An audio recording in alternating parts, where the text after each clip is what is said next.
बालपण तर माझं अगदी कसं म्हणा मोगलीसारखं राहिलेलं आहे. जंगलों में, पहाड़ों में, हम्म, नागपूर में भी 3 महीना मी मनालीमध्ये राहायचो. मग बाकी नागपूरमध्ये. आयरनमॅन ही जी रेस आहे one of the world toughest endurance races आहे. यात 3.8 किलोमीटर स्विमिंग, सी स्विमिंग, समुद्रात पोहायचं आहे तुम्हाला. मग स्विमिंग झाल्यावर तुम्हाला सायकलिंग करायचं आहे 180 किलोमीटर. अजून सायकलिंग झाल्याबरोबर तुम्हाला 42.2 किलोमीटर धावायचं आहे. अजून हे तिन्ही गोष्टी तुम्हाला 17 तासाच्या आतात करायच्या असतात. तुला माहिती आहे आपल्या शहरातले पोलीस कमिशनर तेही आयरनमॅन कम्प्लीट येस केलेलं आहे. येस. जेव्हा शेवटचे 2 किलोमीटर वाचले होते तेव्हा फिनिश लाईन दिसतच होती आम्हाला. अजून मला 1 किलोमीटर जाऊन परत 1 किलोमीटर यायचं होतं. तर मी येऊन बसून गेलो तिकडे की अरे यार आता नाही होत. तर आईनी मला तेव्हा भारताचा झेंडा दिला. अजून मला विचारलं पहिले की तू कोलॅप्स तर नाही होणार. म्हटलं नाही, कोलॅप्स नाही होणार मी. अजून मग म्हणे आता हा झेंडा घे, आता हा झेंडाच तुला ताकद देईल, जी पण तुला देईल पूर्ण रेस फिनिश करायला. मग मी धावलो झेंडा घेऊन, अजून परत आलो, फिनिश करून झेंडा मागे घेतला, अजून रेस मग फिनिश केली. त्यांनी अनाऊन्स केलं. मग हे मी नंतर मला यूट्यूबवर पाहिलं मी. त्यांनी अनाऊन्स केलं होतं, Daksh Khante from India, you are an Ironman. आपण ऐकतो Daksh Khante you are an Ironman, मला वाटलं तर असं करतील ते. पण जेव्हा ते फ्रॉम इंडिया त्यांनी जेव्हा म्हटलं तेव्हा मी ऐकलं, तेव्हा तर मी अगदी इमोशनल झालो. तर जेव्हा ही रेस म्हणजे जेव्हा हे घडत होतं तेव्हा मी होतो तिकडे, पण मला ऐकू नव्हतं आलं हे, कारण फिजिकली तिकडे प्रेझेंटच नव्हतो. ॲक्च्युली तू हे सांगतोय, पण त्या आईसाठी, बाबांसाठी हे खरंच खूप एक अचिव्हमेंट आहे. आणि आपल्या देशासाठी जेव्हा आपला मुलगा हे करतोय,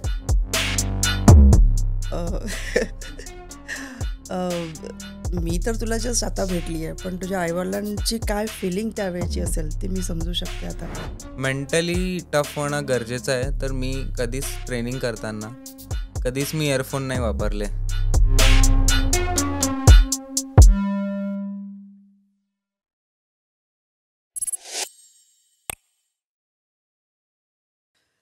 नमस्कार, मी सुषमा. नारायणीच्या पॉडकास्टमध्ये परत एकदा तुमच्या सगळ्यांचं खूप खूप स्वागत. आजचा आपला एपिसोड हा खूपच स्पेशल एपिसोड आहे, कारण आज आपल्यासोबत आपला एक छोटा मित्र आलेला आहे. त्याचं कौतुक जितकं करावं तितकं कमीच आहे.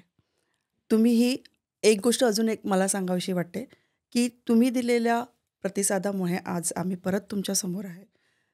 तुम्ही आमचंही कौतुक करतं, तसंच आज एका छोट्या मित्राचा आपल्याला मनभरून कौतुक करायचं आहे. आपल्यासोबत आज जो गेस्ट आहे तो फक्त आणि फक्त 18 वर्षाचा आहे. पण 18 वर्षाचा असूनही त्यांनी इतकं चांगलं कार्य केलं आहे की त्याबद्दल विचार करणं आणि त्याला इम्प्लिमेंट करणं याला थोडा वेळ लागतो. तर आज आपण स्वागत करूया आयरनमॅन दक्ष खंते. नमस्कार. नमस्कार दक्ष, कसा आहेस तू? अगदी बढिया. आता नारायणीच्या पॉडकास्टमध्ये तुझं स्वागत आहे. थँक्यू. दक्ष, तू फक्त 18 वर्षाचा आहेस, बरोबर? तुझं एज्युकेशन काय आहे? एज्युकेशन मी सध्या IIIT जबलपूर इथे बॅचलर ऑफ डिझाईन कोर्स करत आहे. फर्स्ट इयरला आहे मी. प्लस मी 10वी अजून 12वी नागपुरातून सोमलवार निकालास या शाळेतून केलेलं आहे.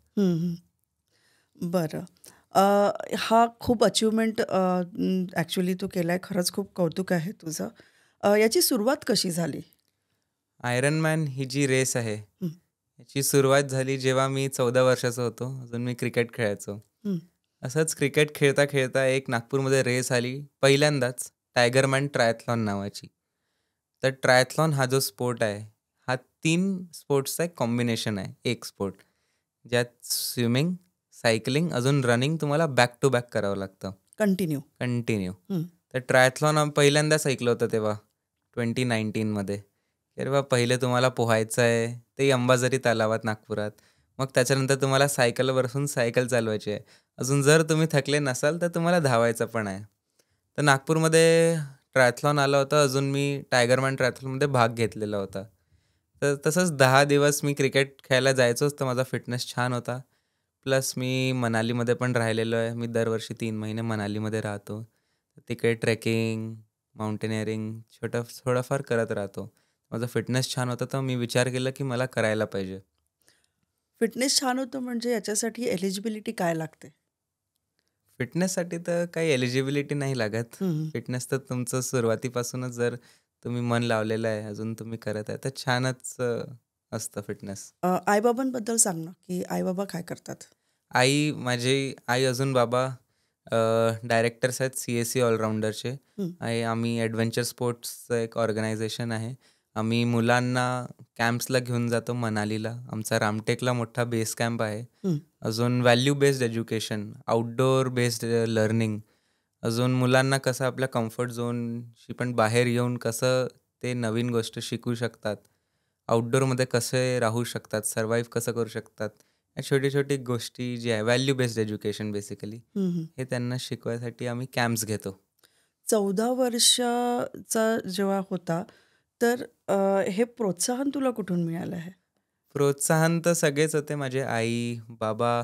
अजून पण खूप सारे होते. यश शर्मा म्हणून एक ट्रायथलीट आहे. मी त्यांना पाहिलेलं आहे. मग नागपूरचे यश शर्मा आहेत.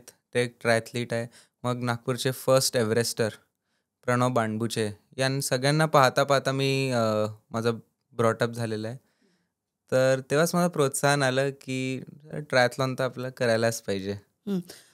तुम्हाला सांगायला मला आवडेल, की आजसुद्धा एक रेस खासदार. जिंकून आलेला आहे.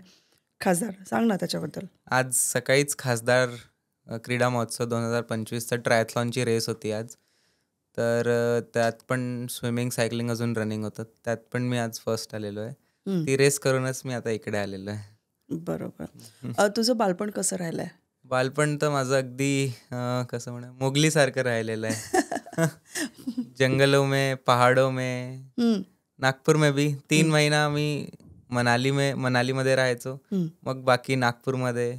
मी 10वीत एव्हरेस्ट बेस कॅम्पचा ट्रेक केलेला होता. माझी 10वीची परीक्षा झाली होती एप्रिलमध्ये. अजून मी मेमध्ये नेपाळला गेलो होतो एव्हरेस्ट बेस कॅम्पच्या ट्रेकसाठी.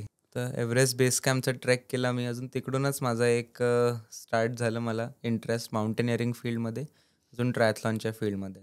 त्याच्यानंतर खूप सारे मी मॅरेथॉन्स म्हणजे हाफ मॅरेथॉन तर नाही करतो. एव्हरेस्ट बेस कॅम्प जो ट्रेक होता हा one of the world's toughest trek आहे. तर इकडूनच सुरुवात झाली. मग मी खूप सारे 5 किलोमीटरचे रन्स जे मॅरेथॉन्स होतात नागपूरमध्ये 10 किलोमीटर्स हं, असे धावलो. काही सायक्लोथॉन्स व्हायचे नागपूरमध्ये 40 किलोमीटर्स, 50 किलोमीटर्स. असं मी जनरली सुरुवात केली हं. या पहिलीच रेसेसमध्ये. तू ट्रेक असंच सायकलिंग करायची म्हणून 21 किलोमीटर धावून आला की हो, धावलो होतो. अच्छा. तर अ, अ, ते म्हणजे असं इंटेन्शनली केलं होतं की कॅपॅसिटी किंवा मी करू शकतो का हे सगळं? हो, मला कर स्वतःला चेक करायचं होतं. ॲक्चुअली आता 2024मध्ये हं, माझ्या वाढदिवसाला मी आयरनमॅन केलं. हं, तर जेव्हा 2023मध्येच मी 17 वर्षांचा झालो. तर हं, त्याच दिवशी मला मला स्वतःला चेक करायचं होतं, की मी किती करू शकतो. कारण जसं मी सांगितलं 5 किलोमीटर धावायचो, 10 किलोमीटर धावायचो. विचार होता, की 21 धावू शकतो का? हं, तर मी असंच माझ्या बाबांना सांगितलं, की "चलो मैं भाग के आता हूँ." हं. पण गेलो मग मी तर 21 फिनिश करूनच आलो.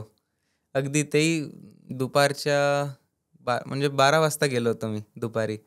अजून बापरे! अजून अडीच तासात मी फिनिश करून आलो 21. काही रेस वगैरे काहीच नव्हती. हां.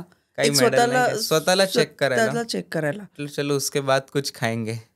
अच्छा. अरे बापरे! कारण बर्थडेच्या दिवशी असं असतं ना खूप लोकांचं, हं, हं, की आम्ही काही पार्टी करू, आम्ही लेट नाईट पार्टीज किंवा हे ते दुसरं काही वेगळं असतं.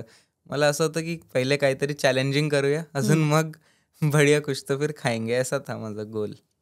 बापरे! हो. खरंच हे शिकण्यालायक आहे. आणि या सगळ्यांचा इफेक्ट तुझ्या 10वी आणि 12वी यांच्या रिझल्टवरती झालेला आहे. अभ्यास कसा करायचा मग? अभ्यास तर पहिल्यापासूनच माझा म्हणजे छान राहिलेला आहे. म्हणजे अकॅडमिकली येस. चांगला आहेस. माझ्या आई-बाबांनी अभ्यासावर पण भर दिलेला आहे माझ्या. हं, अभ्यास म्हणजे नॉट मार्क्स पण सॉफ्ट स्किल्स जे आहेत, आपलं आपण कसं बोलतो, हं, मग ज्या बेसिक काही स्किल्स आहे, इंग्लिश आपण कसं बोलतो, आपल्याला थोडं बेसिक कसं जे सॉफ्ट स्किल्स आहे बेसिकली. मग अभ्यास एक अभ्यास अशीच प्रवृत्ती राहिली आहे का? नाही, असं नाही आहे. हं. अभ्यास बाहेर म्हणजे कारण याच्यासाठी विचारते हा प्रश्न, की कुठलाही गेम खेळायचं आता ठीक आहे, हा सगळा आहे रनिंग, स्विमिंग आणि हे किंवा कुठलाही गेम असेल, तर त्याच्याकडेच पूर्णपणे वळताना थोडासा माणूस डायव्हर्ट होतो बरोबर किंवा आहे. काही आपण क्लब्स जॉईन्स करतो वगैरे. येस. तर काही कोचेसचं पण असतं, की आता 10thला जेव्हा मुलं जातात, 12thला जातात, तर मग ती बॅच सोडून देतात हो. स्पोर्ट्सची. येस. आणि नाही बाबा 10thचा जो आपला हे असतो की राईट. इश्यू असतो की अरे हो. बाबा 10th आहे, 12th आहे. तर अशा वेळेला तू पण गॅप घेतली? नाही, मी कधी गॅप नाही घेतली. हं. ॲक्च्युली 10thमध्ये एव्हरेस्ट बेस कॅम्प जेव्हा ट्रेक केला, हं, तेव्हा मी माझ्या सरांनाच विचारलं होतं, की हं, करायला पाहिजे का हा ट्रेक? हं, तर माझे जे शाळेचे सर होते, ज्यांनी मला स्विमिंग शिकवली, चांदे हं, सर, हं, त्यांनीच म्हटलं, "अरे बिंदास जाओ, ट्रेक करके आओ." हं, अजून मग 11वी-12वी पण मी त्याच शाळेत होतो. तर तसेच म्हणजे जेव्हा माझ्या एक्झाम्स राहायच्या, तेव्हा तशा रेसेस होतच राहायच्या. आम्ही सरांना विचारायचो, की "सर आम्ही करू का रेस अशी? एक आता एक्झाम आहे." म्हणे, हं, "करून घ्या रेस. तुम्ही सकाळी करून या, अजून रेस करा, एक्झामही द्या." अगदी. हं. तर त्यांचं पण छान याच्यावर सपोर्ट राहिलेला सपोर्ट आहे. राहिलेला, पाठिंबा राहिलेला आहे. हां. म्हणजे शाळेतले टीचर्स सगळे. आणि घरी आई-वडील आणि याहीपेक्षा वेगळं म्हणजे तुला स्वतः करायचं होतं ते. हो, स्वतः इच्छा ते होती. खूप महत्त्वाचं आहे. 10th आणि 12thला किती पर्सेंट मिळाले सांगू शकशील? हो, 10वीत मला 95.4% होते. क्या बात है! अजून 12वीत 85.67% होते. वाह! म्हणजे खेळाबरोबर तू अभ्यासही करत गेला आहे. येस. अ, असा डाएटमध्ये काय असं स्पेशल काही घेतो या या वेळेला? डाएटमध्ये तर मी बॅलन्सच डाएट ठेवतो. हं, कारण आयरन मॅनसाठी तर असं आपल्याला वाटतं, की आपल्याला खूप खावं लागतं. हं, इट इज ट्रू. पण असं नाही, की तुम्ही अगदी काही पण खात आहे. हं. सगळं बॅलन्समध्ये ठेवावं लागतं. जसं सकाळी आपण फ्रुट्स घेतो. मग लंचमध्ये आपण अजून बाकी कार्बोहायड्रेट्स, प्रोटीन. अजून मग अर्ली डिनर करून मी फिनिश करतो. युजुअली मुलांचे नखरे असतात. नखरेच म्हणता येईल, हो. की मला हे खायचं नाही, ते खायचं नाही. असं तुझी नावडती भाजी किंवा काय असं काही कधी नाही, आईनी कंप्लेंट केली आहे, की हे नाही, नाही. खात नाही असं काही? काहीच नाही. हा शब्दच आमच्या डिक्शनरीमध्ये नव्हता, की हे नाही खायचं असं नाही. हं, जे असायचं ते सगळं आम्ही खाऊन घेतलेलं आहे. हं, कारण मी माउंटेनिअरिंग कोर्स पण केलेला आहे, बेसिक माउंटेनिअरिंग कोर्स. हं, तर त्यात तो 26 दिवसांचा कोर्स असतो. तर त्या कोर्समध्ये पण अगदी तो आर्मी बेसचा कोर्स असतो. अजून अगदी तो खूप हार्ड अजून रफ कोर्स असतो. त्याच्यामध्ये ते तुम्हाला रगडा देतात पूर्ण, असं म्हणतो आपण. हं, हं. जसं आर्मीमध्ये असतं ना. ही सगळी प्रॅक्टिस करत असताना तू स्वतःला मोटिवेट कसा करायचा? स्वतःला तर मोटिवेट मी म्हणजे म्हणजे कधी असं झालंय, की नाही मी आता दमलोय, आता मला नाही हो. करायचं, असं होतं. येस. म्हणजे ही रिॲलिटी आहे. येस. आपण नाहीच असं म्हणू नाही शकत. नाही, नाही. मेंटली टफ होणं गरजेचं आहे. तर मी कधीच ट्रेनिंग करताना, हं, कधीच मी इयरफोन नाही वापरले. नाहीतर असतं ना आपल्याला, की इट्स लाइक अ डिस्ट्रॅक्शन. आपण हं, गाणे ऐकूया, आपल्याला छान वाटेल. हं, तर मी कधीच गाणे ऐकून ट्रेनिंग नाही करत. अजून त्यानीच मी स्वतःला सांगत राहतो, की तुला स्वतःला म्हणजे तोडून परत बनवायचं आहे बेसिकली. हं, हॅमरनी तुला तोडायचं आहे स्वतःला, अजून मग परत तुला स्वतःला गॅदर करून बनवायचं आहे, छोटे-छोटे पीसेस कलेक्ट करून. तर मी मेंटली स्वतःला खूप पुश करतो. हं, हेच विचार करता, की सगळ्यांनी मला इतका सपोर्ट केलेला आहे. तू जे पण करत आहे, कोणामुळे आहे, तुझे आई-बाबा आहेत, हं. सगळे वेल विशर्स आहेत. मी स्वतःला त्याच्यामुळेच मेंटली पुश करतो. अजून स्वतःचंच मला इम्प्रूव्हमेंट पण पाहायचं आहे, हे की अजून तुझ्या मी स्वतः किती. हां, हे तुझ्या स्वतःमध्ये आहे म्हणून. येस. पण असं कधी झालंय, की तू हताश झालेला आहे, त्यावेळेला आईशी किंवा तू बाबांना पापू हो. म्हणतो बरोबर? येस.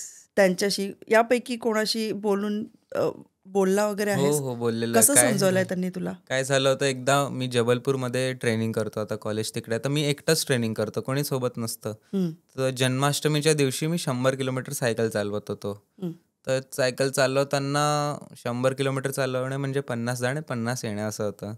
तर मी यू-टर्नवर घेतलं. अजून अगदी पाऊस सुरू झाला. हं, खूप पाऊस येत होता. अजून पाऊसही आला, अजून माझी सायकलही पंक्चर झाली. तर सायकल पंक्चर झाली तर माझा अगदीच म्हणजे मी डाऊन झालो. मग थोडं मला रडूही आलं. मग मी कॉलही केला आईला, की "अरे पंक्चर झाली, पाऊस येत आहे, काय करू?" पण तेच मग मला आईने सांगितलं, की "अरे कुछ नहीं होता." पापूला पण कॉल केलं. पप्पा पण म्हणे, की "केलेलं आहे तू पंक्चर." कसं मी पंक्चरची म्हणजे प्रॅक्टिस करायसाठी मी सायकलच्या दुकानावर काम केलेलं आहे. कारण रेसमध्ये काही पण होऊ शकतं. सायकलला पंक्चर होऊ शकते, चेन पडू शकते, काही अलाइनमेंट बिघडू शकतं. त्याच्यासाठी सायकलच्या दुकानावर काम करून पंक्चर कसं लावायचं हे सगळं शिकलेलो आहे. मुद्दाम शिकला. मुद्दाम शिकलो. कारण we have to be ready for anything right. हं. तर तेव्हा मग बाबांनी सांगितलं, की असं पंक्चर तुला येतं, लाव असं. ठीक आहे. मग मी थोडं लावलं पंक्चर. मग परत गेलो. अजून मी माझी ट्रेनिंग फिनिश केली. असं झालेलं आहे. काही लो मोमेंट्स आलेले आहेत. हं. पण त्याच्यावरूनच जेव्हा आपण स्वतःशी बोलून स्वतःला स्वतःशी बोलून मोटिवेट करून करून. जेव्हा आपण उठतो, हं. तीच विक्ट्री असते. बरोबर. तुला माहिती आहे आपल्या शहरातले अ, अ, पोलीस कमिशनर येस. तेही आयरनमॅन कंप्लीट येस, केलेलं आहे. येस. पण हा आयरनमॅन कंप्लीट ही जी स्पर्धा असते ती सहजासहजी लवकर कोणी डिसिजन घेत नाही. बरोबर? बरोबर. थोडेसे वय गेलं किंवा स्वतःला हो. हे केल्यामुळे आणि तू हे अवघ्या 18व्या वर्षी केलं आणि तो जेव्हा आयरनमॅनला तुला रजिस्ट्रेशन करायचं होतं तेव्हाचा एक किस्सा आहे. तो हो. सांग. येस. पहिले आयरनमॅनबद्दल सांगतो. हं. आयरनमॅन ही जी रेस आहे one of the world's toughest endurance races आहे. यात 3.8 किलोमीटर स्विमिंग, सी स्विमिंग, समुद्रात पोहायचं आहे तुम्हाला. मग स्विमिंग झाल्यावर तुम्हाला सायकलिंग करायचं आहे 180 किलोमीटर. अजून सायकलिंग झाल्याबरोबर तुम्हाला 42.2 किलोमीटर धावायचं आहे. अजून हे तिन्ही गोष्टी तुम्हाला 17 तासाच्या आत करायच्या असतात. आणि हे सलग करायचे असतात सलग करायचे असतात. एकदा न जर थांबता. तुमचा टाइम सुरू झालं हं. ऑर्गनायझर्सकडे, हं. तुम्ही पॉज नाही करू शकत. तेव्हापासून तुमचे 17 तास सुरू झालेले आहेत. बर 17 तासात करावं लागतं हे आणि ही सगळं. कंटिन्युटी कंटिन्युटी एक दिवस 17 तास. हम्म. तर जेव्हा मी नवीन माझा बेसिक माउंटेनिअरिंग कोर्स करून आलो होतो मेमध्ये. हं. तर ही रेस मी पाहिलं की तेच मी एक्सायटेड होतो की मला काहीतरी करायचं आहे. मी विचार करत होतो की कोणतं तरी मी माउंटेन सबमिट करणार किंवा दुसरं काही. तर मी पाहतच होतो की मी काय करू शकतो. मग मला असंच बाबांनी म्हटलं होतं की जेव्हा मी 21 किलोमीटर धावून आलो होतो की तू कधीतरी आयरनमॅन करशील. कधीतरी म्हटलं होतं पण. अच्छा म्हणजे असं एक अंदाज बांधला होता की हो, कधीतरी. हां. कारण सगळे लोक नंतरच करतात. हां. तर मी आयरनमॅनची वेबसाईट उघडली, अजून पाहिलं की काय आहे. तर अगदी मला 1 डिसेंबर 01 डिसेंबर 2024 दिसलं. माझ्या बर्थ डेट दिसला त्या वर्षाचा. म्हटलं अरे वा ये क्या आहे. मग पाहिलं मी की अरे वा फुल आयरनमॅन होता माझ्या वाढदिवसाच्या दिवशी. तर मी तेच विचार पडला की अरे 18चा पण होता त्या दिवशी. असंच विचार आला. अजून मग मी ऑर्गनायझर्सला मेल केला, will I be able to participate, will I be eligible. ते म्हणे हो, तुम्ही जर त्या दिवशी 18 वर्षांचे आहेत तर तुम्ही रेसमध्ये पार्टिसिपेट करू शकता. म्हणजे अगदी 1 डिसेंबर 2025ला 24ला. 24ला हो, त्या दिवशी तू 18चा झालास 18चा झालो. वाढदिवस होता त्या दिवशी. आणि त्याच दिवशी तू कंप्लीट केलं. आयरनमॅन. येस. क्या बात आहे. म्हणजे हे लकच आहे. हो, तो म्हणजे योगच वेगळा होता. हां, जसं आता आपण म्हणतो की एक्झामला जसं वेळेचं महत्त्व आहे, बरोबर. एकेका मार्काचं महत्त्व आहे, हो, तसं आता तुझ्यासाठी ते एकेका दिवसाचं महत्त्व दिवसाचं. झालं. अगदी बरोबर. हं. तर मला पहिले जनरली लोक काय करतात ट्रायथलॉनमध्ये पण आयरनमॅन म्हणजे सगळ्यात लांब डिस्टन्सचं. पहिले छोटे डिस्टन्स म्हणजे स्प्रिंट डिस्टन्स असतं. हं. त्याच्या अर्ध असं बर स्प्रिंट डिस्टन्स करतात. मग ऑलिम्पिक डिस्टन्स करतात, जे ऑलिम्पिक्समध्ये डिस्टन्स असतं. हं. मग हाफ आयरनमॅन करतात, म्हणजे आयरनमॅनचा हाफ हं. डिस्टन्स. मग जाऊन फुल आयरनमॅन करतात. मग तू जे केलंय ते मी फुल आयरनमॅन फुल केलेलं आयरनमॅन. आहे. येस. म्हणजे ह्या स्टेप्स आधी तू केल्या नाहीस, डायरेक्ट मी पहिल्या. मी स्प्रिंट ट्रायथलॉन केलेलं आहे नागपूरमध्ये, टायगरमॅन. हं. ते मी केलेलं आहे. पण ते जनरली अजून मला एक्सपिरियन्स नव्हता. ऑलिम्पिक डिस्टन्स नव्हता केला, हाफ आयरनमॅनही नाही. तर मला बाबा पण म्हणे की तू पहिले हाफ करून घे. हं. मी म्हणलं अरे मी एलिजिबलच नाही आहे त्याच्यासाठी, हाफसाठी. गोव्याला होतो हाफ आयरनमॅन. हां. तर बाकी पण खूप सारे लोक त्याच्यासाठी किती वर्ष लागतं?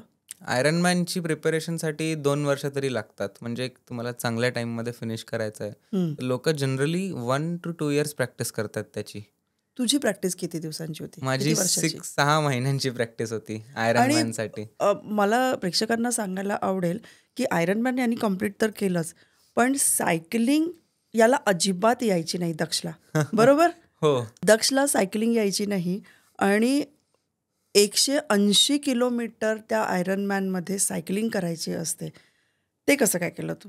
मी सायकल जेव्हा शिकलो तेव्हा मी 13 वर्षाचाच होतो. हं, अजून तेव्हा पण मी रेसेसमध्ये जेव्हा जायचो तेव्हा साधी सायकलनीच जायचो हं, किंवा कोणाची तरी बॉरो करायचो. अजून रेसमध्ये मग जिंकून यायचो, परत देऊन द्यायचो सायकल. हं. तर त्यापासून सायकलिंगमध्ये माझा इंटरेस्ट होता. युजुअली 5व्या 6व्या वर्षात पोरं सायकल शिकून सायकल जातो. मी 13व्या वर्षी शिकलो. अजून सायकलिंगच माझा सगळ्यात स्ट्रॉंग लेग आहे ट्रायथलॉनमध्ये. बर. सायकलिंग मला खूप आवडतं. हं, हं. अजून सायकलिंगमध्ये मला माझा कॉन्फिडन्सही होता जेव्हा मी आयरनमॅनची ट्रेनिंग सुरुवात केली होती, हं. की मी सायकलिंग तो मैं कर ही लूंगा असं होतं. म्हणजे लहानपणी न शिकता एकदम 13व्या वर्षी तू सायकलिंग शिकला. बरोबर. आणि आईला कोणीतरी म्हटलं होतं की आईला थोडं आश्चर्य वाटलं होतं, बरोबर? हो. ते सांग ना, की आईला विश्वासच बसत नव्हता की याने आयरन मॅन कम्प्लीट केलेलं आहे. तर जेव्हा टायगरमॅन ट्रायथलॉन केला होता तर तेव्हा स्विमिंग यायची मला. हं, सायकलिंग तेव्हाच शिकलो होतो. तेव्हा 14 वर्षाचा होतो, 13व्या वर्षी सायकल शिकलो होतो. हं. अजून आपण धावतो असंच धावायचो. तर त्यात 750 मीटर स्विमिंग, 20 किलोमीटर सायकलिंग, अजून 5 किलोमीटर रनिंग होतं. तर मी अंबाझरी तलावात स्विमिंग केलं. हं. मग सायकलवर चढलो तेव्हा पण बॉरो केली होती मी सायकल. सायकलिंग केली. अजून मी रनिंग करून फिनिशही करून दिलं रेस. मग आईला आश्चर्यच झालं की अरे तू झालं, पण कोणीतरी आईला सांगितलं अरे तो तिकडे बसलेला आहे मेडल घेऊन, अजून तो फर्स्ट आलेला आहे. हं. तर मलाही नव्हतं माहित की मी फर्स्ट आलेलो आहे. हं, हं, हं. अजून म्हणजे तेवढा तो ट्रॅक तू कम्प्लीट केलेला फिनिश होता केलेलं होतं आणि मी. आईला विश्वास नव्हता कारण याला सायकलिंग येत नाही, नाही. सायकलिंग तेव्हा शिकलो होतो मी. तर तो अगदी आश्चर्यचकित मोमेंट होता. हं. तुझ्या वयातली मुलं गॅजेट्सच्या मागे असतात. बरोबर. सोशल मीडिया आणि अँड्रॉइड फोन हे ते. येस. तर त्यांना काय सांगशील तू? तुला किती म्हणजे गॅजेट्सचा लगाव किती आहे तुला? गॅजेट्सचा लगाव नाही, कारण जर आपण दिवसाच्या प्रायोरिटी लिस्ट पाहू त्याच्यामुळे सगळ्यात आधी माझी ट्रेनिंग येते. हं, मग माझे आई बाबा येतात, मग अभ्यास येतो. तर या 3 गोष्टीनंतर मग काही मित्र असतील, मग गॅजेट्स. हं, तर गॅजेट्स म्हणजे प्रायोरिटी लिस्टमध्येच नाही आहे, ते आपोआपच यूज नाही केलं आहे. हं. प्लस मी सांगतो सगळ्या मुलांना की तुम्ही आयरन मॅन तर असेच यूट्यूबचा शॉर्ट किंवा इंस्टाग्रामची रील पाहून होऊ शकता 30 सेकंदाचं. सारखं बघत 10 बघत. सेकंड स्विमिंगला, 10 सेकंड सायकलिंगला, 10 सेकंड रनिंगला. हं, तुम्ही असं पण आयरन मॅन होऊ शकता. पण त्याच्या मागची जी मेहनत आहे ती एका आठवड्यात 20 तास 22 तास ट्रेनिंग करणे, स्वतःशी बॅटल असतं ते एक मेंटली. तर गॅजेट्स एक व्हर्च्युअल वर्ल्ड आहे ज्याच्यामध्ये सगळे आता मुलं तर फसलेलेच आहे. माझ्या एजचे तर सगळेच फसलेले आहे. अजून त्यांनाच तेच सांगतो की तुम्ही निघा त्याच्यावरून. जर कंट्रोल नाही होत आहे हं. तर सरळ तो ॲप ज्याने तुम्हाला घेतलेला आहे तो डिलीट करून डिलीट. द्या सरळ. तुझे मित्र काय म्हणतात तुझं हे कम्प्लीट केल्यानंतर? माझे असे तर खूप कमी मित्र आहेत, पण हं, माझे 1-2 खास मित्र आहेत. तर ते खूप प्राऊड फील करतात. हं. त्यांना पण माझ्यासोबत सोबत ते पण आता धावायला लागलेले आहे. 5 किलोमीटर, 10 किलोमीटर. अरे वाह! आता हाफ मॅरेथॉनही करणार आहे एकतर. हं, तर ते पण इन्स्पायर होतात. अजून खूप म्हणजे बालमित्रच आहे माझे. हं. अजून त्यांना खूप गर्व फील होतो. बरोबर. येस. तू ट्रेनिंग करत असताना बाबा किंवा आई असं कोणी सोबत राहायचं? हो, जेव्हा मी नागपूरला ट्रेनिंग करायचो तेव्हा सोबत राहायचे माझे आई-बाबा. हं, अजून म्हणजे जेव्हा आम्ही सायकलिंग, जसं मी 200 किलोमीटर सायकलिंगची ट्रेनिंग करत आहे. तर मागे थोडं, कारण 2 बाटल्याच आहे पाण्याची. तर हं, अजून थोडं पाण्याचा सपोर्ट आहे, अजून खायचं आहे मधात. इन्स्टंट इलेक्ट्रोलाइट, सॉल्ट्स, अगदी संत्र झालं, काही निंबू पाणी झालं. हं, साठी आई यायची कारनी. अजून काही सपोर्ट क्रू म्हणतात त्याला. हं, यायची आई कधी-कधी जेव्हा मी नागपूरला असायचो. हं. नाही तर मी जबलपूरला एकटाच स्वतःची बॅग घ्यायचो, बॅगमध्ये निंबू पाणी, काही 1-2 फळ, हं. अजून पाण्याच्या बाटल्या घेऊन मी स्वतःच करायचो. शेवटच्या क्षणाला जेव्हा आयरन मॅन तू हे करत होता, अ, अगदी शेवटची रेस येस, म्हणजे येस. आधी स्विमिंग, मग सायकलिंग आणि नंतर मग रनिंग. रनिंग. तर शेवटी पोहोचतोय त्या वेळेला काय फिलिंग होती तुझी? म्हणजे रनिंग एवढं भान असतं का त्यावेळेला किंवा कसं मेंटली स्वतःला प्रिपेअर करायचं असतं? मेंटली मी स्वतःमध्येच गुंताळलेलो होतो. हं, कारण मी तिकडे प्रेझेंट नव्हतो. फिजिकली म्हणजे माझी बॉडी तर गिव्हअप केलेली होती माझ्या बॉडीने फिजिकली माझ्यावर. हं, म्हणून मी जितकं पण फायनल म्हणजे 42 किलोमीटर्सपैकी फायनल 10 किलोमीटर्समध्ये जितकं पण पुश केलेलं आहे, ते मेंटलीच केलेलं आहे. माझ्या मेंटल ट्रेनिंगनी माझा साथ दिला आहे तिकडे. 10 किलोमीटरपैकी 8 किलोमीटर तर मी सगळ्यांचे नावं आठवले, की कोणी मला सपोर्ट केलेला आहे. ते करता 8 किलोमीटर निघून गेले. सगळे बापरे! वेल विशर, साईबाबा हं. सगळ्यांचं. चलो मग 2च किलोमीटर राहिले होते. न्यूज काही वाचल्या त्याच्यामध्ये लक्षात आलं की शेवटी शेवटी मग आईने तुला तो फ्लॅग दिला आपल्या येस. भारताचा. तर जेव्हा शेवटचे 2 किलोमीटर वाचले होते, तेव्हा फिनिश लाईन दिसतच होती आम्हाला. अजून मला 1 किलोमीटर जाऊन परत 1 किलोमीटर यायचं होतं. तर मी येऊन बसून गेलो तिकडे, की अरे यार आता नाही होत. म्हणजे मी असं आता हसत आहे, हसू पण नाही शकत होतो मी. तर आईनी मला तेव्हा भारताचा झेंडा दिला. अजून मला विचारलं पहिले, की "तू कोलॅप्स तर नाही होणार?" म्हटलं, "नाही कोलॅप्स नाही होणार मी." अजून मग म्हणे, "आता हा झेंडा घे, आता हा झेंडाच तुला ताकद देईल, जी पण तुला देईल पूर्ण रेस फिनिश करायला." म्हटलं, "चलो ठीक आहे." कारण रनिंगमध्ये पूर्ण आपल्याला ऑल आउट एफर्ट देऊन देतो. हं. सगळं पूर्ण करून आपण आपलं शरीर पण खूप गरम असतो. तर मी रेडी होतो तो ऑल आउट एफर्ट देण्यासाठी. अजून मग मी धावलो झेंडा घेऊन अजून परत आलो. फिनिश करून झेंडा मागे घेतला. अजून रेस मग फिनिश केली. 14 बापरे! तास. आपल्या देशासाठी आणि हे करणं म्हणजे ही खरंच खूप खूप मेंटली आणि फिजिकली स्वतःला सगळ्यात जास्त मेंटली खूप स्ट्रॉंग व्हायला हो, लागतं. मेंटली खूप डिमांडिंग आहे. हं, कारण तुम्हाला सगळं गिव्ह करून द्यायचं असतं. हं. तर तुम्ही ॲव्हरेज पर्सन आहात. अजून जर तुम्ही जॉब करतात किंवा तुम्ही एज्युकेशन घेताय, तर काही सोशल लाईफ नाही, काही पण पार्टीज नाही, फ्रेंड्स पण कमी. कारण तुम्हाला कॉन्स्टंटली ऑन द गो राहावं लागतं. हं, आज सकाळी चला तुम्ही स्विमिंग केलेलं आहे का? चला आता संध्याकाळी तुम्हाला धावायचं आहे. हं, चला आता सायकलिंग करून आले 150 किलोमीटर, आता तुम्हाला 10 किलोमीटर धावायचं आहे. हं. अजून मग हे करता बॉडी इतकं लोड घेते, की तुम्हाला आराम पण जरुरी आहे, गरजेचं आहे. तर तुम्ही 8 तास झोपता की नाही दिवसात? हं. बरोबर जेवण करता की नाही? हे करता दिवस निघून जातं. मग अशा वेळेला बुलिंग झालेलं आहे किंवा तुझ्या आजूबाजूच्या लोकांनी किंवा मित्रांनी असं म्हटलंय की अरे हा एकलकोंडा झालाय किंवा काही असं कधी तुला जाणवलं नाही की म्हणजे आता तू म्हटलं सोशल हो. राहिलो नाही, पार्टीज अटेंड केल्या नाही, येस, येस. कारण या वयात हे कॉमन आहे. हो. असं वेगळं पण असं विराळं असं काहीच नाही की उलट ते करावंसं वाटतं. पण बरोबर. या सगळ्या न करता तू इथे गेला तर काय अनुभव आलाय तसा? अनुभव तर म्हणजे माझे जे रूममेट्स होते, तर काय व्हायचं मी सकाळी 5:30ला जेव्हा निघायचो ट्रेनिंग करायला, तेव्हा ते सगळे झोपायचे, असं व्हायचं. अच्छा, तर म्हणजे रात्रभर जागरण ते हो, करायचे? जागरण करायचे किंवा काही प्रोजेक्टवर काम किंवा दुसरं काही असंच टाईमपास वगैरे जे पण. पण ते मला म्हणजे रिस्पेक्टच करायचे कारण ते मला पाहायचे, की अरे हा जात आहे, डेली जात आहे.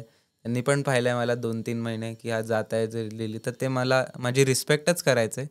बाकी पण जे सोशलमध्ये जास्त मी इन्व्हॉल्व होत नाही. जसं 1-2 थोडंफार जितकं कॉलेजमध्ये भेटतो तितकंच. हं. स्वतःमध्येच मी स्वतःला मेंटली गुंतलेला आहे. गुंतलेला असतो. कारण इंटरेस्टच नसतो माझा, इन्क्लिनेशनच नाही तिकडे हं. पार्टीजमध्ये वगैरे. कारण अनकॉमन होणं मला आवडतं. हं. पण जेव्हा खचून जातो तेव्हा आई-बाबांच्या व्यतिरिक्त असं कोणी व्यक्ती आहे की ज्यांना बघून तू मोटिव्हेट होतो किंवा त्यांच्याशी बोलून तुला रिलॅक्स वाटतं?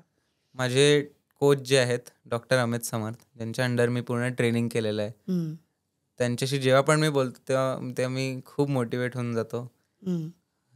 ते स्वतः अल्ट्रा सायक्लिस्ट आहे, एन्ड्युरन्स ॲथलीट आहेत. त्यांनी पण अल्ट्रा सायकलिंगच्या रेसेस केलेल्या आहेत. बरं. रेस अक्रॉस अमेरिका, म्हणजे अमेरिकाच्या वेस्ट कोस्ट ते ईस्ट कोस्टपर्यंत सायकलिंग. मग नागपूरमध्ये पण, इंडियामध्ये पण, भारतात काश्मीर ते Kanyakumari cycling. Race across India म्हणतात सायकलने. हं. अजून आता एक रश 24 इव्हेंट झाला होता, म्हणजे कंटिन्यूस 24 आवर्स सायकलिंग करायचे त्याच्यामध्ये. त्यात मी पण होतो, ते पण होते. हं. तर हे सगळं त्यांनी केलेलं आहे. त्यांच्या अंडरच मी आयरनमॅनचं ट्रेनिंग केलं. अजून त्यांचं पण सपोर्ट राहिला आहे. त्यांच्याशी जेव्हा पण मी बोलतो तेव्हा मी एकदम हाय ऑन मोटिवेशन होऊन जातो.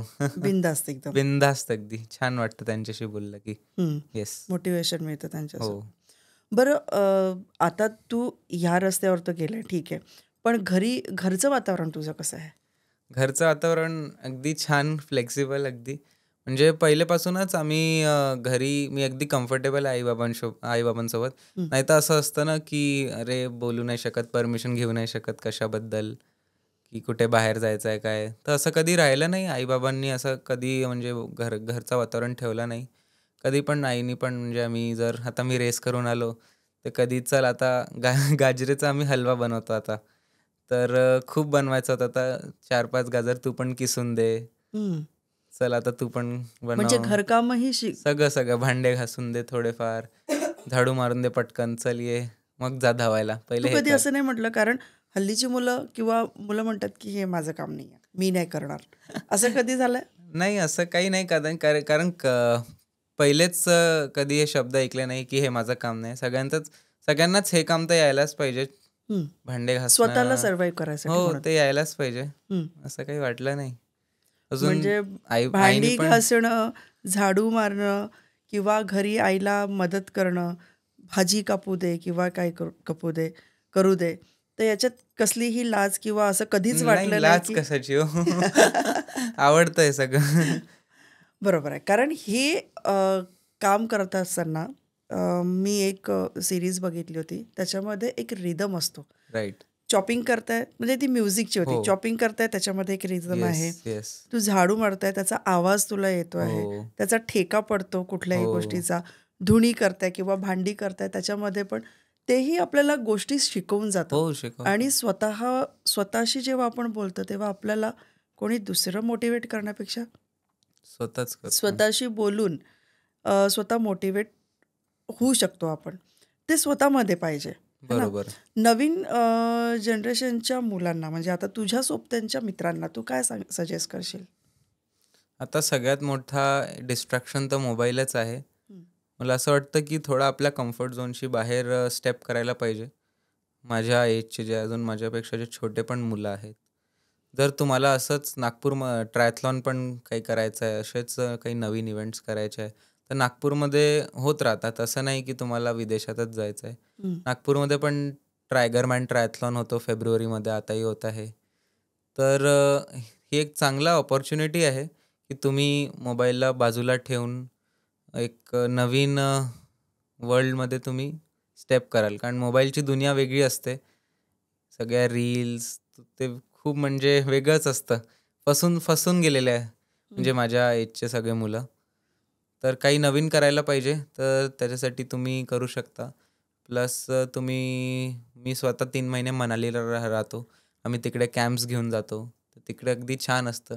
मोबाईलमध्ये सगळे मुलं पाहतात, चलो आज पहाडों में जाएंगे, ये पहाडी, ये जवानी है दिवानी पिक्चर पाहून पुन्हा त्याचे स्वप्न घेतात, की अरे आम्हाला पण जायचं आहे. तर ते तुम्ही येऊ शकता.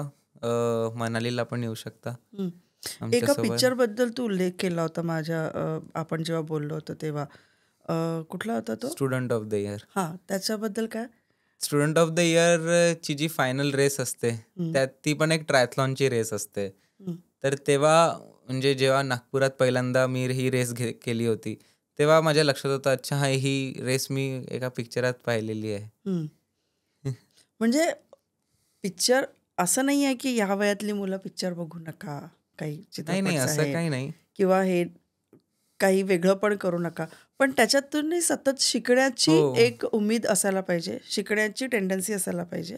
आणि ते स्वतःला मोटिवेट करतं आणि आपल्याला जर काही करायचं असेल तर या आजूबाजूच्या गोष्टींनी आपण शिकून आपण शिकून ते आपल्या येस अचिव्हमेंट एक आपली होऊ होऊन शकते. जाते.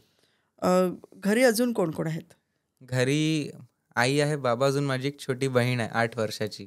बर. ती तर असतेच. आज सकाळी पण जेव्हा रेस होती आमची खासदारमध्ये, हं, तर जेव्हा मी स्विमिंग करत होतो पूलमध्ये, हं, ती बाजूलाच चलतच होती माझ्यासोबत. ती मला विचारते, हं, की "दक्षू, कित्ता किया आज? कित्ता किलोमीटर किया तूने आज?" हं, मी पण करेल.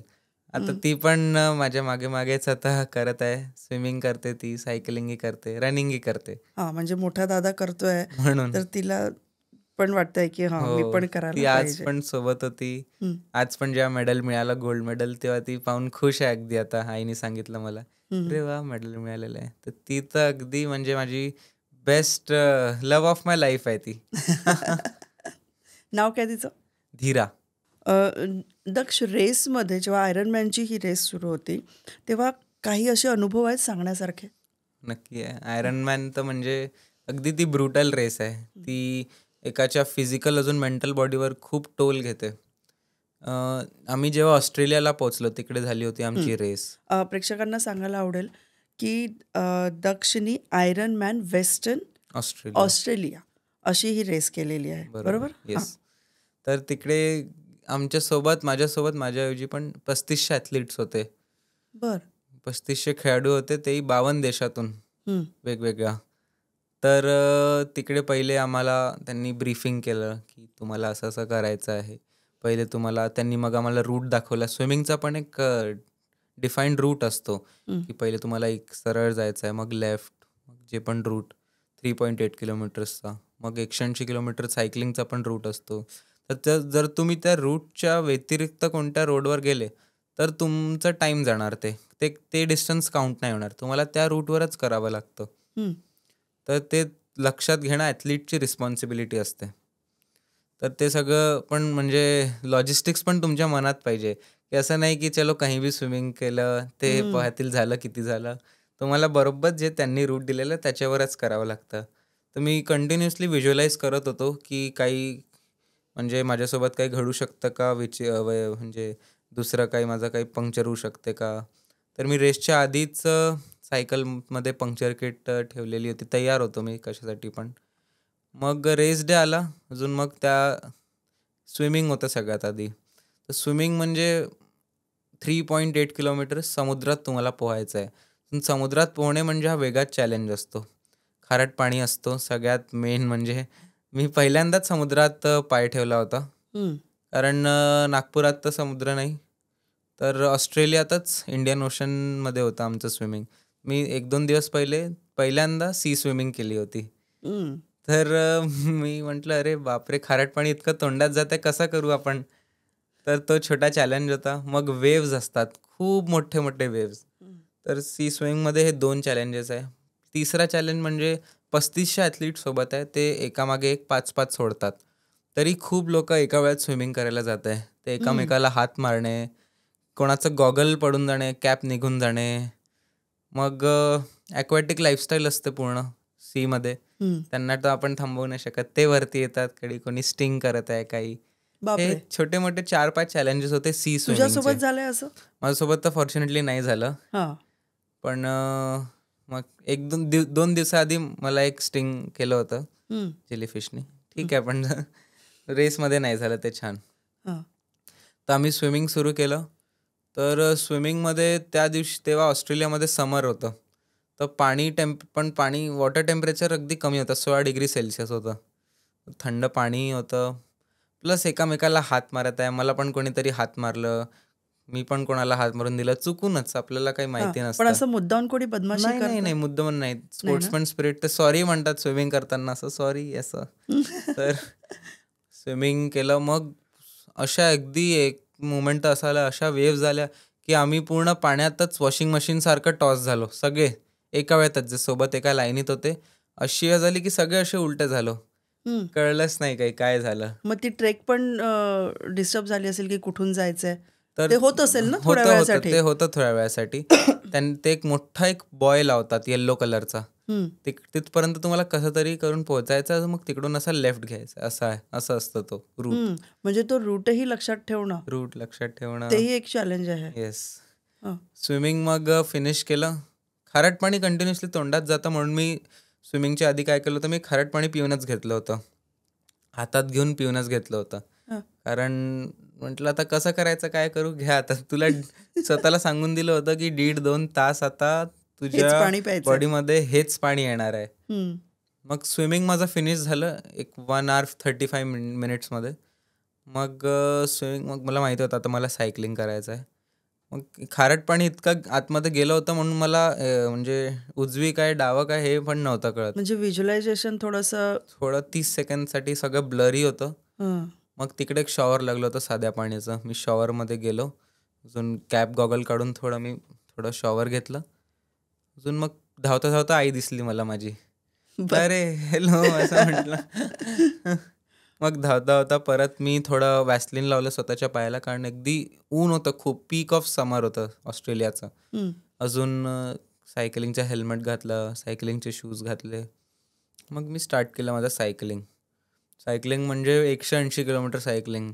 तर बोलताना कमी असतो, पण खूप 180 किलोमीटर म्हणजे खूप जास्त होतं.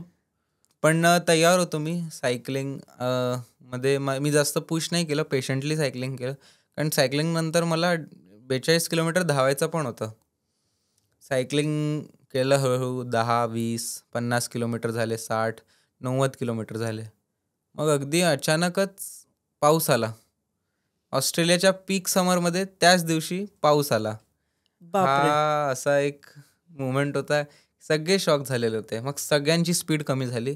पण मग मी तेव्हा थोडं पुश केलं सायकलवर, कारण माझे लेग्स अगदी फ्रेश होते. म्हणजे मी स्विमिंगमध्ये अगदी आरामात स्विम केलं होतं. एनर्जी कन्झर्वेशनचा कॉन्सेप्ट खूप लागतो आयरनमॅनमध्ये, कारण तुम्ही कधी पण पूर्ण असं दमू नाही शकत, तुम्ही थकू नाही शकत कधी पण. तुम्हाला ऑलवेज कंट्रोलमध्ये राहावं लागतं, एका कंट्रोल पेसमध्ये ठेवायला लागतं स्वतःला. अजून एक काम राहावं लागतं थोडं. तर मग मी पुश केलं चांगलं, माझी स्पीड वाढवली. अजून शेवटचे 90 किलोमीटर पण मी चांगल्या टाईममध्ये फिनिश केलं. तर 6 तास 40 मिनटं लागले मला सायकलिंगला. मग होतं रनिंग. मग थोडे लेग्स माझे थकून गेलेले होते, कारण मी मग पुश केलं होतं, हे एक्सपेक्टेड होतं. मग होतं मेन चॅलेंज 42 किलोमीटर रन. अजून पाऊस येऊन गेला होता. अजून सगळे म्हणजे मग परत ऊन आलं होतं. अजून संध्याकाळ होत होती. मग इतकं मी आतून गरम झालेलं होतं, अजून बाहेर थंडी होती. तर मी काय केलं, एक तिकडे बर्फाचा ट्रे होता, तर त्या बर्फाच्या ट्रेमध्येच मी स्वतःला टाकून दिलं, अगदी स्वतःला थंड करायला.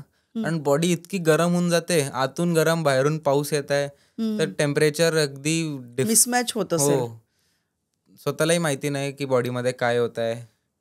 तर हे सगळं केलं मी, थोडं रिफ्रेश झालो, रनिंगचे शूज वगैरे घातले.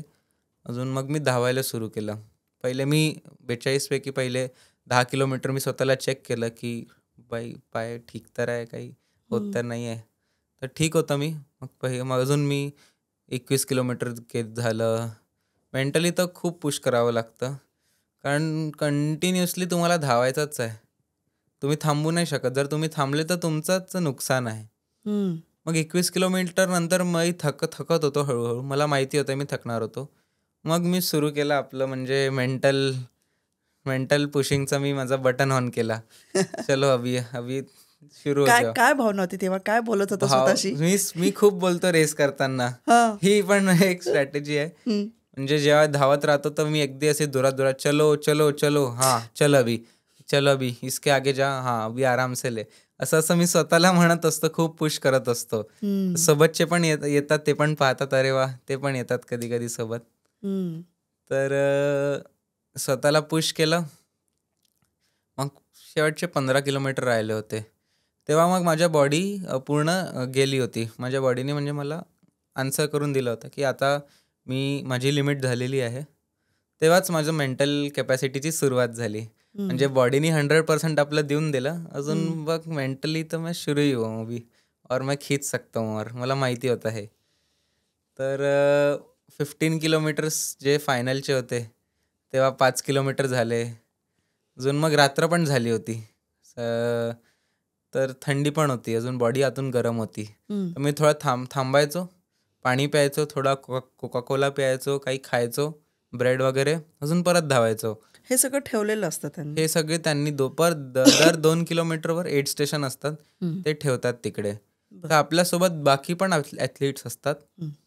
तर 3500 ॲथलीट्सपैकी तिकडे 1000 ॲथलीट्स फुल आयरनमॅन करत होते, अजून 2500 ॲथलीट्स हाफ आयरनमॅन करत होते. तर आता ॲथलीट्स पण कमी झाले होते, कारण 25 हाफ आयरनमॅनवाले त्यांचं होऊन गेलं होतं, अजून फुलवाले वाचले होते. तर सोबत काही लोक होते, रात्री जास्त दिसत नाही, मग मी एकटा झालो. एकटं मी स्वतःला पुश करत करत करत करत गेलं. शेवटचे 10 किलोमीटर राहिले होते. 10 किलोमीटरमध्ये मग 8 किलोमीटर मी सगळ्यांना आठवलं, ज्यांनी पण मदत केली आहे. म्हटलं बस झालेलंच आहे आता, तुझी अगदी इतकी पण हालत नाही झालेली आहे, तू स्वतःला करू शकतो. अजून शेवटच्या 2 किलोमीटर मग जेव्हा आईने झेंडा दिला, तेव्हा तर बस मग झालं आता. पुश करून त्यांनी अनाऊन्स केलं. मग हे मी नंतर मला यूट्यूबवर पाहिलं मी, त्यांनी अनाऊन्स केलं होतं, Daksh Khante from India, you are an Ironman. आपण ऐकतो Daksh Khante you are an Ironman, मला वाटलं तर असं करतील ते. पण जेव्हा ते फ्रॉम इंडिया त्यांनी जेव्हा म्हटलं, तेव्हा मी ऐकलं, तेव्हा तर मी अगदी इमोशनल झालो.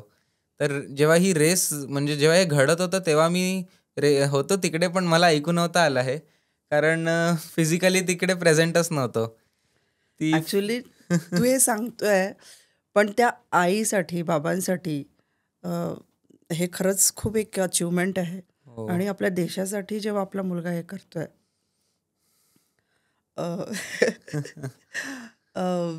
मी तर तुला जस्ट आता भेटली आहे, पण तुझ्या आईवडिलांची काय फिलिंग त्यावेळेची असेल ते मी समजू शकते आता. येस.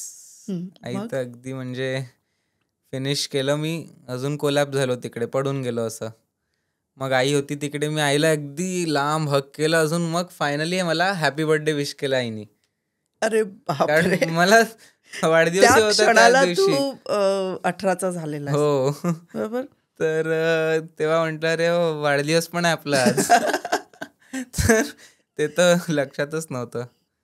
तर फिनिश झालं. मग अगदी मग सगळे खूप छान वाटलं, आईबाबांना खूप प्राऊड होते. तुरंतच बोललो त्यांच्याशी. माझे मित्र होते 1-2, त्यांनी पण मला ते यूट्यूबवर लाईव्ह पाहत होते. गुगल मीटची त्यांनी लिंक पाठवली होती, की अरे आम्ही पाहत आहे. सगळे जितके पण वेलविशर्स आहेत, सगळ्यांनी कॉंग्रॅच्युलेट केलं. खूप छान वाटलं सगळ्यांना. खूप कौतुक झालं असेल ना.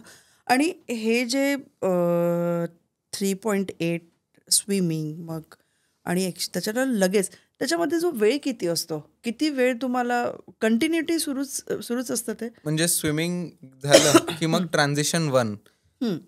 त्याच्यात हो, त्यामधली गॅप गॅप तर 10 मिनटं 12 मिनटं. मी 13 मिनटं घेतले होते स्विमिंग टू सायकलिंगमध्ये. नाही, 8 मिनटं घेतले होते स्विमिंग टू सायकलिंगमध्ये. अजून सायकलिंग टू रनिंगमध्ये 13 मिनटं. म्हणजे हेही काउंटिंग होतं? हो, हेही काउंट होतं. तुम्ही पॉज नाही करू शकत. ते पण पार्ट ऑफ द रेस आहे. कारण त्याच्यामध्ये तुम्हाला रिलॅक्स व्हायचं आहे, कोणाला वॉशरूमला जायचं आहे, हेल्मेट काढून रनिंगचे शूज घालायचे आहे, पाणी प्यायचं आहे, काही खायचं आहे, ते सगळं करता येतं. हे रेसमध्ये पण करता येतं, तो पण टाईम असतो. तर वेळ म्हणजे पण वेळ तर तुमचा सुरूच राहतो. कधी कोणाचा हात लागला किंवा कोणी, आता तू जसं म्हटलं की सगळे ॲथलीट असतात किंवा सगळे त्याच याच्यातनं जातात, पण कोणाचा धक्का लागला किंवा असं कधी होत नाही ना, की यांनी मुद्दामून केलं, मी हारायला पाहिजे वगैरे असं म्हणून? कारण टीमवर्क करत असताना ना, कधी-कधी मुलींमध्ये म्हणा, जे गेम खेळतात, ती एक निगेटिव्हिटी येते, हो. की सपोज बास्केटबॉल आहे, कुठलाही गेम आहे, फुटबॉल आहे, की त्यांनी मुद्दामून मारलं. चक दे इंडिया आपण हा पिक्चर बघितला होता, बरोबर? तर तेव्हा एक टीमवर्क असतं. आता हे तर इंडिव्हिज्युअल आहे, पण अशी भावना जर कोणाला येत असेल, तर त्यांना काय सांगशील? त्यांना तर हेच, की तुम्ही स्पिरिट ऑफ द स्पोर्टला जिंदा ठेवा, alive, keep the spirit of the sport alive. कारण तुम्ही स्पोर्ट कशासाठी, कोणासाठी खेळत आहे? म्हणजे तुम्ही एकटाच जर स्वतःलाच तुम्हाला दाखवायचं आहे की आम्ही गोल मारत आहे, रादर दॅन तुम्हाला टीमला पुढे घेऊन जायचं आहे. टीमबद्दल विचार करावा, स्वतःबद्दल नाही, असंच सांगणार त्यांना. इंडिव्हिज्युअल न खेळता टीमसोबत खेळायचं, हो, है ना? टीम गेम्समध्ये नाही तर इंडिव्हिज्युअल गेम्स तर आहेच बेस्ट. तेव्हा तुम्ही स्वतःच म्हणजे तुम्ही ब्लेम पण स्वतःलाच करा, काही चूक झाली तर. अजून जर तुम्ही जिंकले तरी तुम्ही स्वतःलाच शाबासकी द्या. आणि हे मेंटली जेव्हा तू स्वतःला मोटिवेट करतो, त्यासाठी काही वेगळं ट्रेनिंग करतो? वेगळं ट्रेनिंग म्हणजे माझी आई योगा सर्टिफाईड इन्स्ट्रक्टर आहे, तर ते मला मेडिटेशनचं सांगत असतात. मेडिटेट करतो मी. अजून डेली फोकस त्यांनी मला मदत मिळालेली आहे त्याच्याने. दक्ष, आयरन मॅनची ट्रेनिंग घेत असताना कुठल्या कुठल्या गोष्टींवर तुला मात करावं लागलं? कसं घेतलं तू हे ट्रेनिंग? आयरन मॅनच्या ट्रेनिंगमध्ये स्विमिंग, सायकलिंग, रनिंगच्या व्यतिरिक्त पण तुमचं डाएट, तुमची रिकव्हरी, तुमचा रेस्ट पण खूप गरजेचं आहे. तर माझ्याकडे 6 महिन्यांचं म्हणजे एक विंडो होता ज्यात मला ट्रेन करायचं होतं. तर पहिले 2 महिने तर आपण जसं पाहतो यूट्यूबवरून थोडा पाहून पाहून मी असंच करायचो. म्हणजे जास्त सिरियसली नाही. पण मग मी जेव्हा डॉक्टर अमित समर्थकडे गेलो, त्यांची ट्रेनिंग अकॅडमी आहे जे माइल्स अँड तुझे ट्रेनर मायलास, जे माझे आहेत. ट्रेनर आहेत. हां. जेव्हा त्यांच्याकडे गेलो तेव्हा मला म्हणजे आयरन मॅनची जी ट्रेनिंग असते प्रॉपर ट्रेनिंग, जे त्यांनी तेव्हा मग सांगितली. त्याच्यामध्ये मग एका आठवड्यात तुम्ही म्हणजे सुरुवातीला 13 तास, 14 तास, 15 तास ते शेवटपर्यंत 24 तास, 25 तासपर्यंत ट्रेनिंग केलेली आहे एका आठवड्यात. बाप तर यात मी जेव्हा जबलपूरला होतो तेव्हा जबलपूरला स्विमिंग पूल नाही आहे. आहेत पण आर्मीचा पूल आहे, पण आम्हाला तेव्हा परमिशन नाही मिळाली त्यात पोहायला. तर मी वीकेंड्सला म्हणजे मी शुक्रवारी नागपूरला यायचो. शुक्रवारी रात्रीची बस पकडून जबलपूरवरून शनिवारी नागपूरला पोहोचायचो. शनिवारी इकडे स्विमिंगची प्रॅक्टिस करायचो. रविवारी पण स्विमिंगची प्रॅक्टिस करायचो. अजून रविवारी परत रात्रीची बस पकडून सोमवारी नागपूरला जायचो. म्हणजे जबलपूरला जायचो. तिकडे कॉलेज. बर तर 2 दिवस स्विमिंगची प्रॅक्टिस, मग बाकी पण जे पण असायचं. स्विमिंगसाठी तर मी खूप म्हणजे नागपूरला आलेलो आहे ट्रेनिंग करायला, कारण तिकडे स्विमिंगसाठी काहीच नव्हतं. प्लस मग सायकलिंगमध्ये पण लाँग राईड्स, मग सायकलिंगचे चॅलेंजेस म्हटलं तर पंक्चर, सगळं मी सायकलच्या दुकानात काम केलेलं आहे, त्याच्यासाठी शिकलेलं आहे सगळं. अजून मग रनिंगमध्ये पण सगळं कसं करायचं हे सगळं केल्यावर तुम्ही रनिंग कसं करता, रनिंगमध्ये पण मी खूप ट्रेनिंग केलेली आहे. तर हीच ट्रेनिंग म्हणजे आपण बोलताना बोलतो की एका आठवड्यात 24 तास ट्रेनिंग करायचे, पण ते पण खूप ट्रेनिंग असते. आणि हे जे मिनटं आणि सेकंद याला खूप महत्त्व आहे. खूप तर महत्त्व. डेली लाईफमध्ये तू वेळेचं कसं भान ठेवतो आणि कसं तुझं रुटीन करतो? वेळेचं तर मी सकाळी 5च्या आधीच उठून जातो मी. हं, म्हणजे 4:45 वाजता मी उठून जातो. हं. अजून सकाळी माझी जी पण ट्रेनिंग असते मला सर सांगतात, ती ट्रेनिंग करतो. ती ट्रेनिंग होऊन जाते तर म्हणजे 9च वाजलेले असतात. जनरली म्हणजे माझ्या एजच्या मुलांचं 9 वाजता तर सकाळ सुरू होते. सकाळ सुरू होते. मी म्हणणारच होती ते. हो. हां. तर 9 वाजेपर्यंत मला सगळं होऊन जातं. खाऊन वगैरे सगळं सगळं प्रॅक्टिस करून. मी शनिवारी, रविवारी थोडं लांब ट्रेनिंग करतो. 5 तास किंवा 6-7 तासही करतो. तर हे सगळं होऊन जातं. मग मग ते डेला एक चांगलं एक परफेक्ट स्टार्ट मिळून जातं. चलो आज म्हणजे होईल. तर मग अभ्यास असो, कॉलेज असतं कधी-कधी. 1-2 क्लासेस, लेक्चर्स, मग अभ्यास. तर एकदा डेला एक परफेक्ट स्टार्ट मिळाला, की आपोआप म्हणजे टाईम खूप असतं मग माझ्याकडे सगळं बाकी सगळं करायला. कारण तू सकाळी उठलेला सकाळी आहे, उठलेलं तुझं आहे. ट्रेनिंग कंप्लीट केलेलं आहे. हो. अजून रात्री पण 10, 10:30 मॅक्स. 10:30च्या आधी मी झोपून जातो. हं. ते आणि पण खूप गरजेचं आहे. दुपारची झोप घेतो मग? कारण मी हो, आता सकाळी उठला आहे, हो. जर कधी म्हणजे जास्त केलेलं असेल ट्रेनिंग, तर हं, झोपून जातो मी. कारण बॉडी स्वतःच सांगून देते. आता इतकं तर बॉडीला स्वतःला कळतं आतून, हं, की आता आज जास्त झालेलं आहे, आज थोडं रेस्ट करून घे 1 तास. हं. तर करून घेतो मी अगदी. पण मग असं की अरे मी सकाळपासून उठलो, ट्रेनिंग केलं आहे, आता थोडासा फोन बघू. हो, ते म्हणजे तसं मिळतच नाही वेळ. फोन कधी पाहतो तर संध्याकाळी सगळं झाल्यावर असं. हं. फोनमध्ये पण पण तासनतास त्याच्यात घालवले आहे. नाही, नाही, नाही. कधीच नाही. द आयरन मॅन दक्ष खंते याला रेसिंग, स्विमिंग, रनिंग याच्या व्यतिरिक्त काय छंद आहे? हाच छंद आहे तसं पाहिलं तर. कारण हे असं नाही आहे की मला कोणीतरी फोर्स करत आहे करायला. हं, अजून मला कंटाळा येतो. मी खूप एन्जॉय करतो. असं. कारण आयरन मॅन झाल्यावर पण मी माझी ट्रेनिंग सुरूच आहे आता. आज सकाळी जसं मी सांगितलं माझी रेस होती. आता परत उद्यापासून माझी ट्रेनिंग सुरू. म्हणजे असं नाही की झालं आता अचीव केलंय मी. नाही नाही नाही नाही मला अजून म्हणजे मला असं वाटतं की मला अजून करायचं आहे. मला स्वतःचे पण लिमिट्स पाहायचे आहे की मी अजून किती पुश करू शकतो. आवडतं ते. अजून दुसरा कुठला छंद माउंटेनिअरिंग माझा खूप छान छंद आहे. माउंटेनिअरिंग कोर्स केलेला आहे मी. प्लस नेपाळमध्ये माउंट नागार्जुना जो आहे तो समिट केलेला आहे. माउंट पथालसू आहे मनालीत, तो पण मी चढलेलो आहे. पण कधी असं कंटाळा आला आहे ट्रेनिंग वगैरे करून? आता हे तर माउंटेनिअरिंग झालं तर मग माउंटनच पाहिजे त्याच्यासाठी. पण घरी वगैरे असं काय छंद आहे तुझा? तर मी डिझाईन ची डिग्री करत आहे. तर डिझाईनच्या आधी पण मी ड्रॉइंग करायचो. म्हणजे ड्रॉइंग एन्जॉय करतो? Yes, I enjoy drawing. मागे बघ जी छोटी बहीण आहे तिचं पण आता अभ्यास वगैरे असतं थोडाफार. तिला पण काहीतरी शिकवून देतो. तिचे आता एक्झाम्स आहे ऑलिम्पियाड्स वगैरेचे, तिला शिकवून देतो. तो असंच म्हणजे टाइमपास आम्ही असंच करून घेतो. तुला आयुष्यात काय बनायचंय पुढे? सध्या तरी मी स्वतःला क्लिअर आहे? येस. मी स्वतःला पाहतो की मी पुढे जाऊन एक प्रोफेशनल ट्रायथलीट बनावं. कारण आता आयरन मॅन केल्यावर माझा कॉन्फिडन्स पण छान आहे. अजून ऑलिम्पिक्समध्ये कम्पीट करणं हा माझा आता एम आहे. याची ट्रेनिंग पण सुरू केलेली आहे आता 2028च्या ऑलिम्पिकसाठी. हो, लगेचच. म्हणजे रिकवर होऊन आयरन मॅन रेस होऊन 1-2 आठवडे लागतात, 2-3 आठवडे रिकवर व्हायला बॉडीला पूर्ण. तर त्याची पण आता ट्रेनिंग सुरू आहे. मी अजून हार्ड कोर ट्रेनिंग करत आहे ऑलिम्पिक डिस्टन्स ट्रायथलॉनसाठी. तर भारतात जो ट्रायथलॉन फेडरेशन आहे त्याचे मॅचेस होतात, त्याच्या कॉम्पिटिशन्स होतात. त्याच्यात भाग घेऊन मला आता तो एम करायचा आहे ऑलिम्पिकसाठी. तुझ्या सोबतीच्या मुलांना तुझे मित्रच म्हण हे सगळे, आणि आपल्या चॅनलवरती आपल्या पॉडकास्टमुळे पण लोकांना कळू दे. आपल्या पॉडकास्टमध्ये प्रत्येक वयोगटातले लोक आपले ऑडियन्स आहेत. तर सगळ्यांनाच किंवा आता तुझ्या वयातल्या मुलांना तू काय सजेस्ट करशील? तुम्ही बाहेर निघा. अजून आजकाल तर मी बापरे खूप मुलांना पाहतो की ते 18चे झालेही नाही अजून गाडी चालवत आहे. ते तर तुझ्याजवळ गाडी आहे? आता 18 झालं नाही. माझ्या स्वतःची गाडी नाही आहे. पण गाडी म्हणजे चालवायला नाही पाहिजे हा तर एक म्हणजे सांगतो. कारण आता छोटेच आहेत, सायकलनी जाऊ शकता कुठे पण.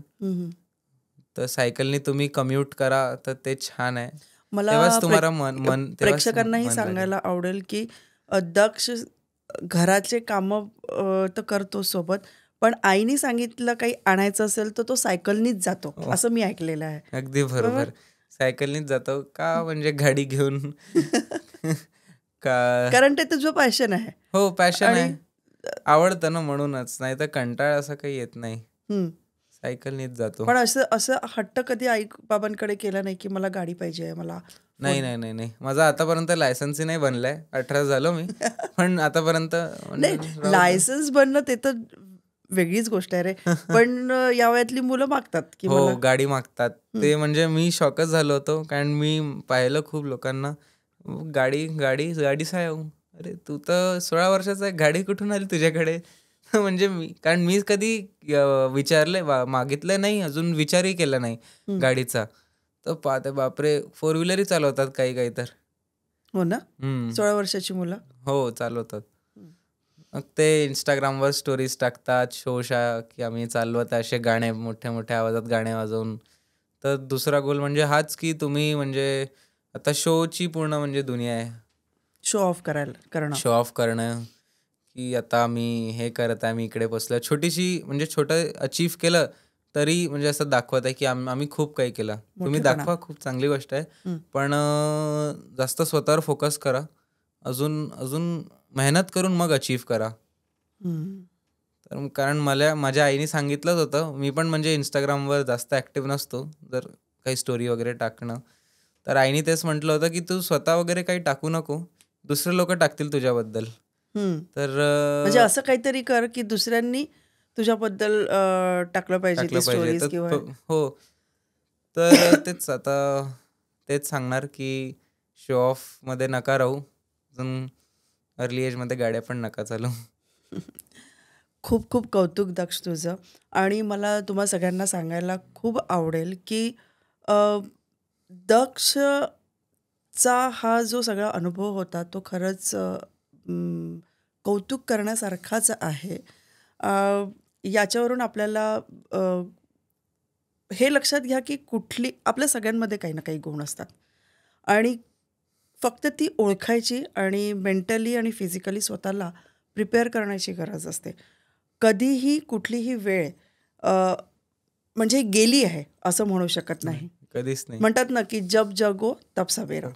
बरोबर? अगदी बरोबर. म्हणजे मी आपल्या तुझ्या वयातले मुलं जे असतील किंवा थोडी मोठी किंवा जे करू पाहतात आहेत, जेही त्यांची जी फील्ड आहे त्यांच्यामध्ये, त्यांना मी सांगेल की वेळ गेलेली नाही. आत्ता आजपासून या क्षणी तुम्ही ठरवू शकता की तुम्हाला काय करायचं आहे. मागे जे झालं ते विसरून जायचं येस. आणि जे तुम्हाला करून दाखवायचं आहे त्याला आत्तापासून सुरुवात करा.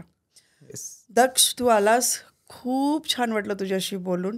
तुझं खरंच कौतुक येस. जितकं करावं तितकं कमीच आहे. थँक्यू सो मच तू थँक्यू सो मच आल्याबद्दल. तुम्हाला पण. तुला कसं वाटलं इथे येऊन? खूप खूप छान वाटलं मला. बढिया, पहिल्यांदाच असा एक्सपिरियन्स केला मी हं, म्हणजे पॉडकास्टमध्ये. छान होतं, अगदी कम्फर्टेबल बसून बोलता आलं. हं. आवडलं मला, खूप आवडलं. Thank you so much. येस. मित्रांनो, तर हा होता आपला छोटा दक्ष, ज्याने इतकं छान अचीवमेंट केलेलं आहे. तुम्हीही सुरुवात करू शकता तुमच्या कुठल्याही कार्यासाठी. अजून एक तुम्हाला सांगावसं वाटेल की बऱ्याच जणांना तुम्ही आम्हाला व्यवस्थित सपोर्ट तर करतच आहात, पण बऱ्याच लोकांना व्हिडिओ बघत असताना आमच्या लक्षात आलं आहे की ते मोठे वाटतात. पण आपला व्हिडिओ हा ऑडिओ आणि व्हिज्युअल या दोन्ही पद्धतीने आहे. त्याच्यामुळे जर तुम्ही घरकाम करत असाल तर अ, नुसता कानात इयरबड टाकून ऑडिओसारखं तुम्ही लावून ठेवला तो व्हिडिओ तरी तो तुम्ही ऐकू शकता. अ, गृहिणींना मी सांगेल की ते घरात असतात पण त्यांना कुठेतरी वाटतं की चूल आणि मूल हाच एक हे राहिलेला आहे, पण असं नाही आहे. तुम्ही घरात राहूनही स्वतःला अपडेट करू शकता. आम्ही प्रयत्न करत असतो की व्हॅल्युएबल लोकांना इथे आणायचं आणि व्हॅल्युएबल गोष्टी तुमच्यासोबत शेअर करायच्या. ड्राईव्ह करत असताना तुम्ही ऐकू शकता. बघितलंच पाहिजे असं नाही आहे. अ, सगळ्यांचा ट्रिगर पॉईंट काहीतरी वेगवेगळा असतो. तर निदान तुम्हाला झोप येत नसेल तर कानात इयरबड टाकून तुम्ही शांततेने डोळे बंद करूनही व्हिडिओज ऐकू शकता, ज्याने तुम्हाला रिलॅक्स वाटेल. आणि तो जो तुम्हाला वाटत असणारा मोठा व्हिडिओ, तोच तुम्हाला शॉर्ट वाटेल आणि इंटरेस्टिंग वाटेल. व्हिडिओ शेवटपर्यंत बघितल्याबद्दल धन्यवाद. सबस्क्राईब आणि शेअर करायला विसरू नका. नमस्कार.